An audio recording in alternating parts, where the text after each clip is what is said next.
Thank you for inviting me. Mr. Chairman, I'm honored to testify here.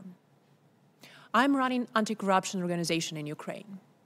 And during the last 10 years, we were advocating for anti-corruption and rule of law reforms. On February 22, Mr. Putin made a speech, which was in fact a declaration of war to Ukraine. And he mentioned every single reform we were advocating during the last 7 years. National Anticorruption Bureau of Ukraine, High Anticorruption Court, High Council of Justice. And he mentioned that to the extent that even average Ukrainians don't understand and don't know that. It was clear to me at that moment that Ukraine's successful story in fighting corruption is actually the ultimate threat to Vladimir Putin and to his kleptocratic regime. In 2 days after the speech, he started the war. To punish us for our decision to live in dignity and freedom. Today is the 42nd day of this war. Here's a picture of a 6-year-old boy from Bucha. He's standing near the grave of his mother in the backyard of their house. His mother died of hunger. This story is one of thousands of horrible atrocities Putin's army is performing in my country. There is a genocide happening now in Ukraine, and the entire world observes it as a reality show. But let us think what empowered Putin to become a new Hitler of our time. Partially, this is the complicity of the West. Putin has two armies. One is visible and obvious. It operates in Ukraine. 100,000 of troops, heavy weapons, missiles, tanks, bombs, guns. The goal of this army is to eliminate Ukrainians and destroy Ukraine state from the map. And another army is invisible, unobvious. It has operated all across Western liberal democracies for decades. This is the army of lawyers, lobbyists, accountants, financial managers, real estate agents, PR consultants. What do? They help to park billions of dollars stolen from Russian people to the West. They help to disguise their illicit origin by structuring complex financial transactions, by hiding the beneficial owners behind them. And using this money, they help to purchase loyalty of the West to Putin's oligarchs.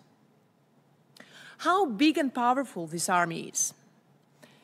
The estimated market cost of just one super yacht of Roman Abramovich, Russian oligarch, is $1.2 billion.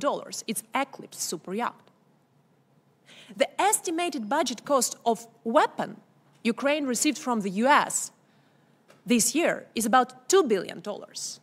So we are receiving now 1.5 cost of super yacht from Roman Abramovich to defend 40 million people in Ukraine from the second largest army in the world. Imagine what could have happened if all these yachts, mansions, which worth billions of dollars, could have been seized and then used to arm Ukraine and to defend our freedom. I believe these atrocities could have been prevented. Russian oligarchs are Putin's Western wallets, and they must be treated now as war criminals. They were empowering Putin's regime during the last 2 decades and helped him to finance the war against Ukraine. However, there are also enablers in the West who made this possible. Lawyers who silence investigative journalists for exposing corrupt oligarchic networks. Western former politicians who enter supervisory boards of Russian state companies. Prestigious international forums like Munich Security Conference who invite Russian oligarchs. Top world universities which accept donations from Putin, Western wallets. Real estate agents who don't dare to check the source of origin of funds invested into the most expensive mansions in the US, UK, and other capitals of the world. The list could be continued. This is obvious for me that there are two battlefields of Russian war against liberal democracy. One is in Ukraine, and we urgently need the help from the US to arm Ukraine to win this battlefield. We need weapons. And another one is on the West, where America is obliged to fight by targeting Russian oligarchs and their enablers. I hope the Congress will pass the Enablers Act, which is very important and a good start of this fight, but it's just a beginning. It will be a long war, both in Ukraine and in the West. We have to fight this war together because it is the matter of who you are and what do you stand for. God bless America. Slava Ukraini!